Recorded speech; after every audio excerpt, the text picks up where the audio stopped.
Good morning friends. CCP course देख रहे हैं हम लोग और उसमें लाइन बाय लाइन देख रहे हैं। फ्रेंड्स मैं एक बात बता दूं कि नेक्स्ट जो आपका एग्ज़ाम है वो 28 को है, 28 दिसंबर को है। उसके बाद का शेड्यूल अभी जारी नहीं हुआ है, 28 दिसंबर 2024 को है। ठीक है, अभी इसके लिए एप्लीकेशंस आज से ही लगने शुरू हो जाएंगे। 16 है, आज से आपके एप्लीकेशंस लगने हैं।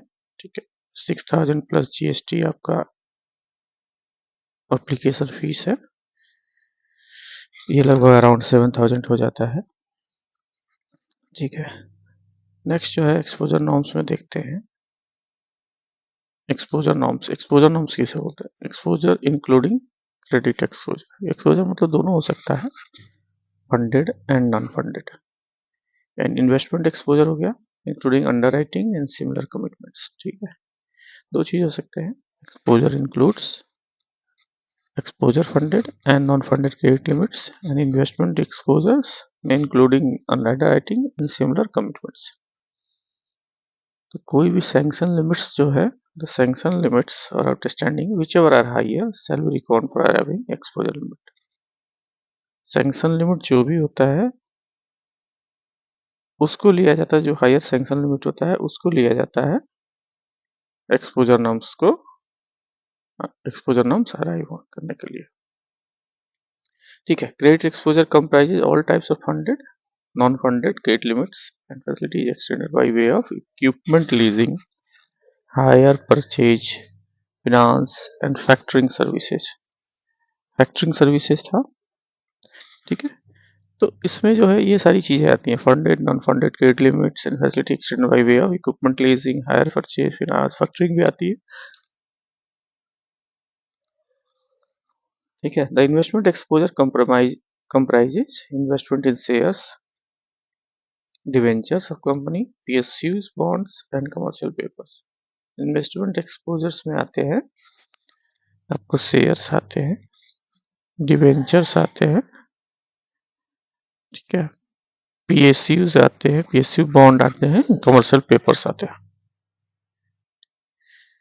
Bank are required to fix limit on their exposure as a prudential measure aimed at a better risk management and avoidance of concentrations of a credit risk, also as to observe certain statutory and regulatory exposure limit in respect of advances against some securities।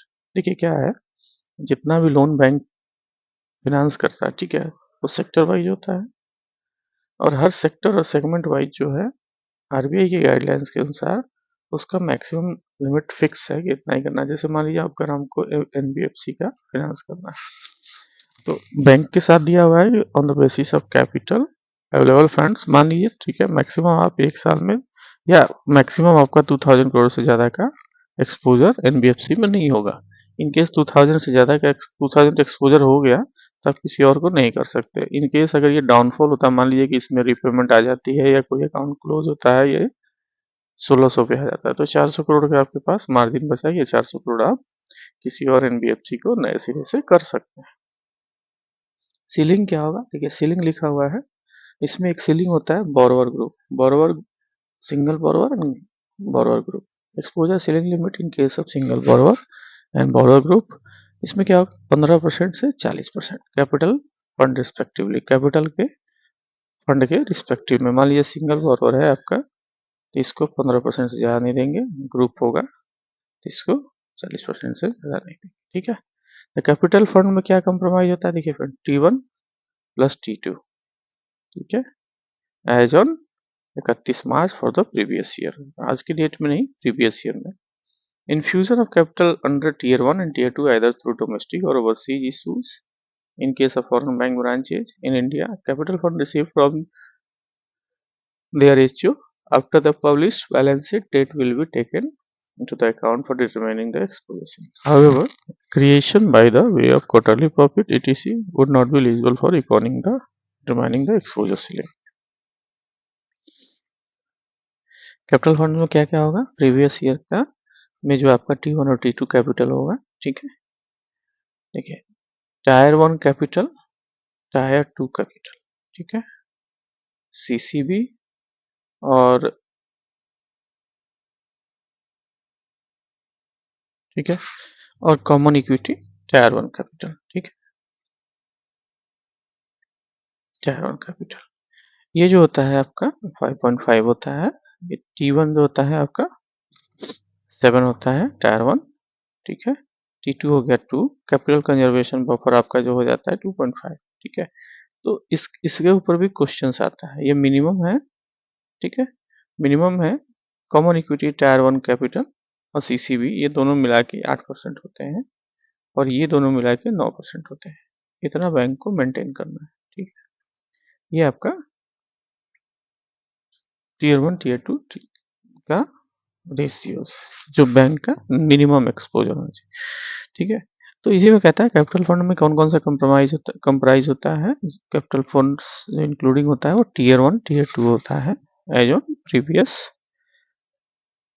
Year का 31 मार्च। ठीक है, infusion अगर आप करते हैं अगर through domestic और overseas issues, मतलब अगर आईपीओ या ऐसा कुछ भी आप कहीं से भी लेके आते हैं, after the publish balance sheet date will be also be taken into account for determining the exposure ceiling. अगर आपने बैलेंस शीट पब्लिश कर दिया उसके बाद आप जो है इसमें इन्फ्यूजन कर रहे हैं कैपिटल जो टीयर 1 टीयर 2 में, तो आप उसको ले सकते हैं। However aeration value of quarterly profit आप उसमें इंक्लूड नहीं कर सकते। The ceiling limit can be exceeded in respect of a single and group borrower by 5%। इसमें जो है जैसे इसे यहाँ पर दिया सिंगल और यहाँ ग्रुप। ठीक है, यहाँ था 15% आपको करना है, यहाँ है 40%। आप कर सकते हैं, एक्सीड कर सकते हैं, यहाँ पे +5%, यहाँ पे +20% तक आप जा सकते हैं सिंगल के केस में, 5 to 20% तक, और यहाँ पे 10% to 50% के केस में। ठीक है, यहाँ तक जा सकते हैं। अब the bank capital fund respectively provided additional credit exposure on the account of extension of credit to infrastructure project। अगर इंफ्रा में अगर आप हैं तो ठीक, इंफ्रा में अगर हैं तो सिंगल बोरोवर के लिए 15% पहले से लिखा हुआ है, आप उसमें लिमिट को एक्सीड कर सकते हैं 5% से लेकर 20% तक, मीन्स आप 20% से लेकर 35% तक जा सकते हैं। ग्रुप बोरोवर में आपका जो है आप 40%, ये 10% टू 50% जा सकते हैं, मीन्स 50% टू 90% तक आप एक्सपोजर एक्सटेंड कर सकते हैं। In addition to exposure permitted above, bank can in exceptional circumstances with the approval of their board consider enhancement of exposure to a borrower up to further 5% of capital fund subject to borrower consenting to the bank making appropriate disclosure in the annual report। एक condition है कि borrower अगर अपने report में annual disclosure करता है तो bank additionally 5% और दे सकता है। ठीक है, दोनों के केस में, लेकिन इसके लिए क्या चाहिए होगा, बोर्ड अप्रूवल। ठीक है, the exposure limit in respect of single borrower is 25% of capital fund. In respect of oil company, अगर ऑयल कंपनी है तो वहां पे आप 25% हो सकता है। Who have been issued oil bonds, वैसी ऑयल कंपनी जिसने ऑयल बॉन्ड इशू किया, which do not have SLR status by GOI and same can be increased in exceptional circumstances up to further 5%।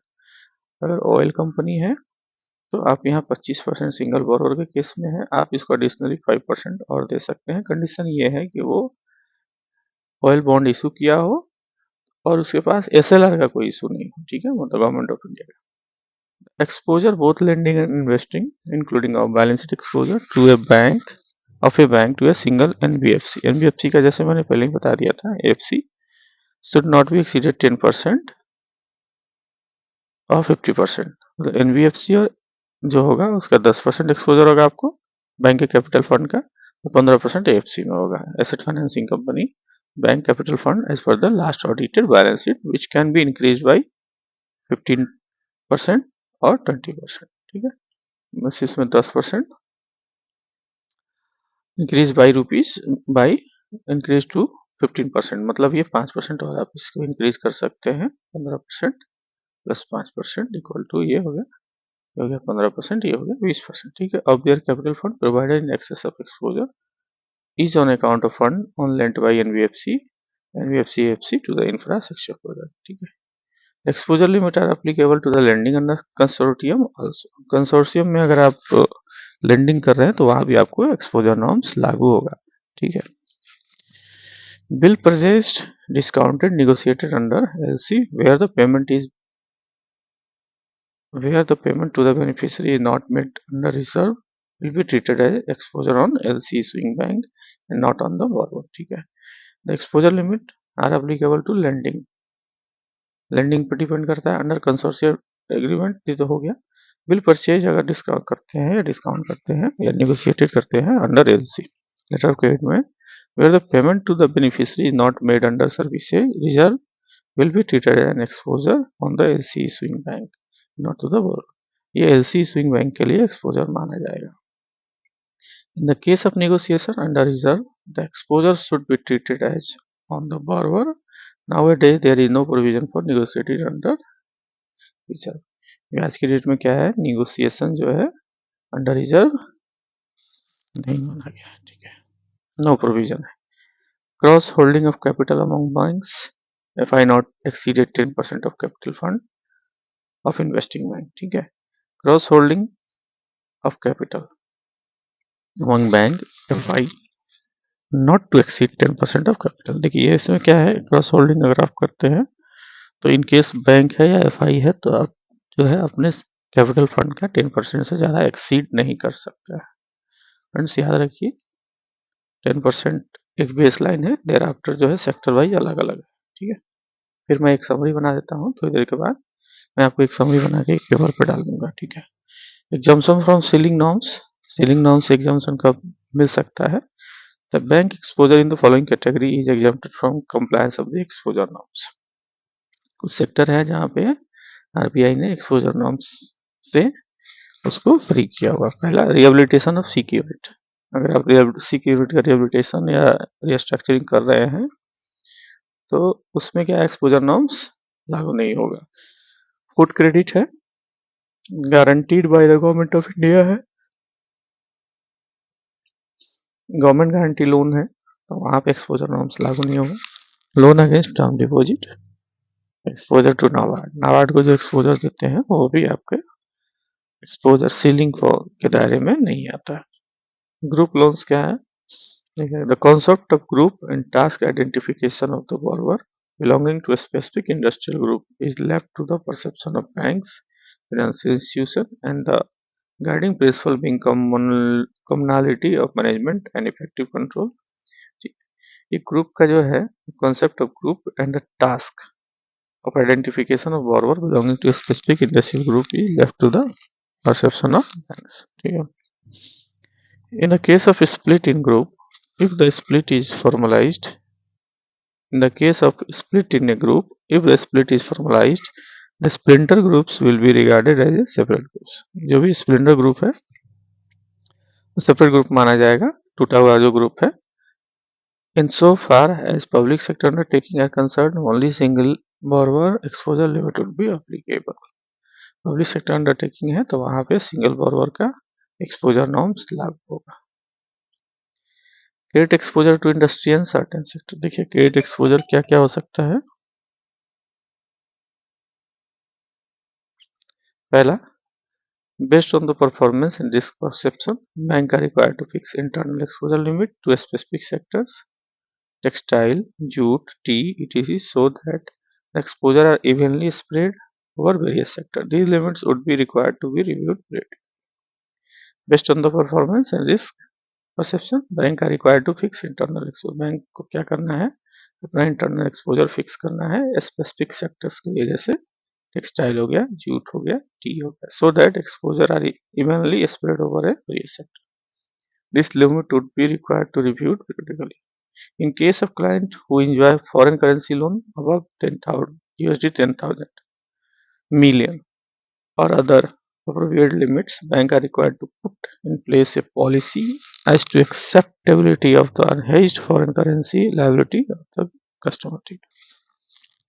मान लीजिए कि कोई क्लाइंट है और foreign currency loan ले रहा है, ठीक है, यूएसटी 10 मिलियन से ऊपर है, ठीक है, बैंक को क्या करना पड़ेगा, required to put in place a policy to acceptability of unhedged foreign currency. Unhedged foreign currency liability जो होगा कस्टमर का वो बैंक को एक्सेप्ट करना पड़ेगा. अनहेज्ड फॉरेन करेंसी का क्या मतलब होता है? देखिए, अगर हम जाएं तो मान लीजिए when they have financial transaction in foreign currency but but they have not taken steps to protect themselves from exchange rate fluctuation। ठीक है, तो इसी को बोलते हैं, या अगर उसको वित्तीय मुद्रा जोखिम बोलते हैं। ठीक है, further the policy for hedging to be framed by their boards, bank का बोर्ड्स फ्रेम करेगा, may be consider excluding forex loan of the exporters provided such customers have uncovered receivable to cover the loan amount and the loan unextended for meeting forex expenditures. The policy should also cover unhedged foreign exchange exposure of all their clients, including MSME. ठीक है, taken into account of exposure from all sources, including foreign currency borrowing, external commercial borrowing, SVC। अब real estate sector में क्या होगा exposure norms? देखिए, bank should frame comprehensive prudential norms related to the ceiling on the total amount of real estate loans. ठीक है, single group exposure limits for such loans, margin, security, repayment schedule and availability of supplementary finance. The policy should be approved by the bank boards। ठीक है, bank should framed comprehensive prudential norms relating to the ceiling of amount। ठीक है, real estate loans होगा, single group exposures, इन सब के लिए जो क्या है, बैंक का बैंक बैंक अप्रूव्ड पॉलिसी होनी चाहिए बैंक बोर्ड से। अब लीजिंग सर्विसेज के लिए क्या होगा? Leasing services, hire purchase and factoring services. तो बैंक का एक्सपोजर इसमें क्या है, 10% से ज़्यादा एक्सीड नहीं करेगा किसका? टोटल एडवांस का। टोटल एडवांस का, जो टोटल एडवांस मानी 2 लाख करोड़ का एडवांस है आपका, तो ये 20,000 करोड़ से ज़्यादा का एक्सपोजर आपका लीजिंग सर्विसेज का नहीं होगा। Exposure to Indian joint ventures, wholly owned subsidiary abroad and overseas, step down subsidiary of Indian corporates। अगर कोई आपका इंडियन कंपनी है, वो इंडियन जॉइंट वेंचर बना रहा है, कोई होली ओन्ड सब्सिडरी उसकी अपनी है अब्रोड में, ओवरसीज स्टेप डाउन सब्सिडरी है अब इंडियन कॉर्पोरेट की, तो उस केसेस में क्या होगा? देखिए, bank exposure by way of credit, non credit का मतलब ऐसी गारंटी, ये ऑल्सो है buyers credit acceptance finance to overseas parties for facilitating export of goods and services from India should not be exceed 20%। इस केसेज में आपका 20% से ज़्यादा का नहीं होगा। Bank impaired capital fund, impaired आप इसको अनइम्पेयर्ड जो बोलते हैं, अनइम्पेयर्ड कैपिटल इसको आता है T1 plus T2, Tier 1 capital plus Tier 2 capital subject to certain conditions including the holding of Indian companies more than 51%। जो भी ज्वाइंट वेंचर बनेगा कंपनी का फॉरेन के साथ में 51% to some majority share Indian company का होगा। ठीक है, और इसका जो एक्सपोजर सीलिंग होगा वो 20% of 20% of unimpaired as capital fund, that is T1 plus T2, इससे ज़्यादा नहीं हो सकता। बैंक एक्सपोजर जो होगा कैपिटल मार्केट के लिए, तो कैपिटल मार्केट में है, तो इसमें देखिए क्या है, capital market which came into from April 2007, bank capital market exposure including both direct and indirect exposure on various component of the capital market such as direct investment, equity share, convertible, advances against shares, bonds, debenture and etc, secured and secured advances to stock brokers and guarantee issued on behalf of them if you take them। इतना 1/4/2007 से ये changes आया है।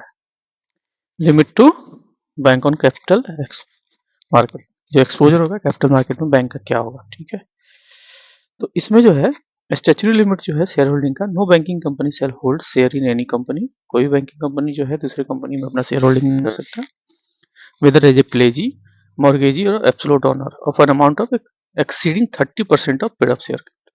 30% जो उसका paid up share capital होगा, ठीक है, ऑफ दैट कंपनी, और 30% of its own paid up share capital and reserve. जो कंपनी मान लीजिए किसी का शेयर होल्डिंग करना है, उसका 100% का 30% आप जो है उस कंपनी का पेड अप शेयर कैपिटल के बराबर